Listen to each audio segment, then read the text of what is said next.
السلام علیکم ناظرین، رپورٹنگ ود اسد میں آپ کو خوش آمدید۔ ناظرین، آج نور مقدم قتل کیس میں ایک پیش رفت ہوئی، اور وہ یہ کہ پولیس نے آج 12 دن جو ہے ملزم کو ظاہر جعفر کو زیر حراست رکھنے کے بعد آج یہ بیان دیا ہے عدالت میں کہ پولیس کی تفتیش ظاہر جعفر کی حد تک مکمل ہو چکی ہے اور اس کا مزید جسمانی ریمانڈ پولیس کو نہیں چاہیے۔ اور اس کے بعد جو ڈیوٹی جج تھیں شائستہ کندی، انہوں نے جو ملزم ہے ظاہر جعفر اس کو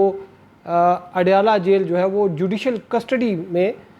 جو ہے وہ اس کو بھجوا دیا، یعنی کہ جوڈیشل ریمانڈ پر اڈیالہ جیل بھجوا دیا۔ یہاں پر میں آپ کو تھوڑا سا فرق بتاؤں گا فزیکل ریمانڈ اور جوڈیشل ریمانڈ میں وہ کیا ہوتا ہے، لیکن اس کے ساتھ جو اہم بات وہ یہ کہ پولیس نے یہ دعویٰ کیا ہے کہ جو تفتیش ہے وہ مکمل کر لی گئی ہے۔ پولیس نے اپنی تفتیش میں اب تک جو ہے وہ شواہد جو اکٹھے کیے، اس میں جو چیزیں وہ برآمد کیں، اس میں جو آلہ قتل تھا، جو وہ چھریوں کا ایک سیٹ تھا وہ برآمد کیا، اس سے پسٹل برآمد کیا۔ اس کے علاوہ ایک جو لوہے کا ایک آہنی مکہ تھا جس پہ ظاہر جعفر نے تشدد کیا، اس پہ نور مقدم کو اس کو قتل کرنے سے پہلے تشدد جس سے کرتا رہا، وہ چیزیں برآمد کیں۔ اور اس کے علاوہ دیگر چیزیں بھی برآمد ہوئیں جن کی میں مناسب نہیں سمجھتا کہ یہاں پر ذکر کروں، لیکن اس کے ساتھ ساتھ پولیس نے ایک پولیگرافک ٹیسٹ بھی جو ہے وہ ملزم کا کرایا ہے۔ پولیگرافک ٹیسٹ جو ہے اس میں وہ کیا ہوتا ہے وہ بھی میں آپ کو اس کی ایک تھوڑی سی اس کی میں تفصیل بتاؤں گا کہ بعض ملزم ایسے ہوتے ہیں کہ جن سے سچ جھوٹ جو ہے وہ اس کا کہ وہ سچ بول رہے ہیں یا جھوٹ بول رہے ہیں، یہ اس کا جانچنے کے لیے یہ ٹیسٹ کیا جاتا ہے پولیگرافک ٹیسٹ۔ اس میں ملزم کے جو جس سے جب وہ نارمل روٹین میں بات کر رہا ہوتا ہے، اس کی ہارٹ بیٹ کا، اس کی جو سانس جو ہے کس طریقے سے اتار چڑھاؤ، اور اس کے جو ایکسپریشنز ہیں یا اس کی جو موومنٹس ہیں وہ جو ہے وہ میئر کی جاتی ہیں۔ وہ مشین کے ذریعے یہ پتہ لگایا جاتا ہے کہ یہ ملزم اس وقت جھوٹ بول رہا ہے یا غلط بیانی سے کام لے رہا ہے۔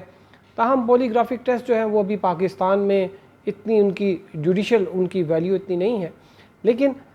پھر بھی جو جب شواہد رکھے جاتے ہیں عدالت کے سامنے تو ایز اے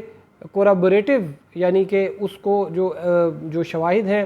ان کو یہ ان کے ساتھ ایک سپلیمنٹری یا ایک اضافی سپورٹ کے طور پہ یہ پولیگرافک ٹیسٹ کی رپورٹ بھی جو ہے وہ رکھی جاتی ہے۔ تو ملزم جو ہے اس نے یہ تو اعتراف کیا کہ اس نے جو ہے نور مقدم کا قتل کیا، اور اس نے بتایا کہ جی وہ کون سی ذہنی کیفیات تھیں اور یہ کیا، وہ یہ بھی سمجھتا تھا کہ شاید وہ اس کے ساتھ جو ہے وہ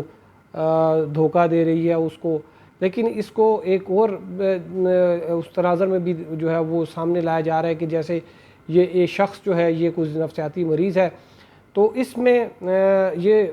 نفسیاتی مریض قرار دینے کی اس وجہ سے کوشش کی جا رہی ہے کہ یہ انٹینشنل مرڈر یا پلان مرڈر کے بجائے اس کو ایکسیڈنٹ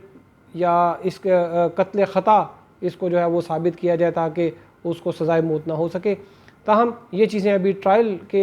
لیول پہ جو ہے وہ طے ہوں گی۔ فی الوقت جو ہے ملزم جو ہے وہ جوڈیشل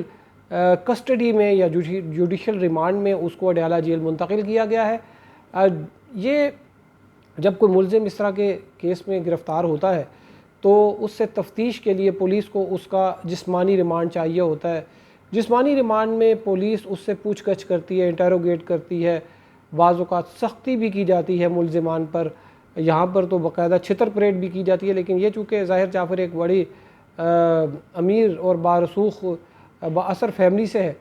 تو اس کے ساتھ تو وہ سلوک نہیں کیا ہوگا جو عام ملزمان کے ساتھ کیا جاتا ہے، لیکن جب یہ پولیس سمجھتی ہے کہ وہ جو ایویڈنس ہے، جو شواہد ہیں ان کو اکٹھا کر لیا گیا ہے، تو پھر اس کو مزید پولیس اپنی حراست میں نہیں رکھتی، ان کو فزیکل ریمانڈ میں حوالات میں رکھا جاتا ہے، تو پھر وہ آ کے عدالت کو بتاتے ہیں کہ اس کا جو ہے وہ تفتیش مکمل ہو گئی ہے، تو اب اس کو جوڈیشل ریمانڈ پر جو ہے وہ بھجوا دیا جائے، یعنی کہ وہ عدالتی تحویل میں چلا جاتا ہے۔ اور عدالت جو ہے وہ اس کو جیل میں منتقل کرتی ہے، اور پھر 14 دن بعد جو ہے وہ جوڈیشل ریمانڈ ایکسٹینڈ ہوتا ہے۔ اس دوران جب چالان سبمٹ ہو جاتا ہے تو پھر اس کا ٹرائل جو ہے وہ سٹارٹ کر دیا جاتا ہے۔ جوڈیشل ریمانڈ پر اکثر جو ملزمان ہیں وہ جب وہ جوڈیشل ریمانڈ پر جاتے ہیں تو وہ ضمانت بعد از گرفتاری اس کے لیے اپلائی کرتے ہیں۔ جو ظاہر جعفر کے والدین ہیں انہوں نے بھی جب وہ جوڈیشل ریمانڈ پر گئے تو انہوں نے ضمانت بعد از گرفتاری جو ہے وہ اس کی درخواست دی، اور وہ 4 تاریخ کو اس کی سماعت بھی ہے۔ تو آج جو ہے وہ جب اس کو پیش کیا گیا ظاہر جعفر کو، تو مختصر سی سماعت ہوئی، کو 5-6 منٹ کی سماعت تھی۔ اس میں ظاہر جعفر جو ہے وہ ابھی تک ان جو اس کے اس امپریشن سے باہر نہیں آیا کہ وہ سونے کا چمچہ منہ میں لے کر پیدا ہوا، اور پاکستان کے بہت ہی بارسوخ خاندان سے اس کا تعلق ہے، کیونکہ جج جو ہیں شائستہ کنڈی اس نے اس کو 3 دفعہ ملزم کو کہا کہ آپ اپنے چہرے سے ماسک اتاریں، اس نے ماسک نہیں اتارا۔ پھر جب تیسری دفعہ کہا تو اس نے ماسک اتارا، اس سے کہا کہ آپ کچھ کہنا چاہتے ہیں، اس نے کہا جی میرے وکیل سے بات کریں۔ تو یہاں پر ہم نے دیکھا بڑے بڑے لوگ عدالتوں میں پیش ہوتے ہیں، جن میں سابق وزیر ہیں، وزیر اعظم ہیں، سابق وزیر اعظم ہیں،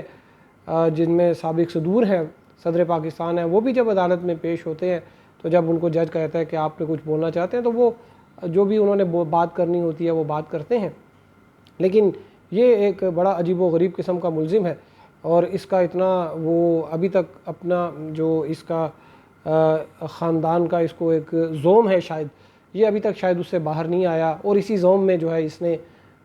نور مقدم کو قتل کرنے کے بعد اس کی گردن بھی کاٹ دی تھی۔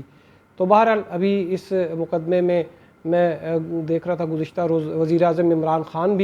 نے بھی قوم کو یقین دلایا ہے کہ نور مقدم کو انصاف ضرور ملے گا، اور قاتل چاہے جتنا بھی با اثر ہو وہ قانون کے شکنجے سے بچ نہیں سکے گا۔ تو اب تک کے لیے اتنا ہی، ہمارے ساتھ رہنے کا شکریہ، اللہ حافظ۔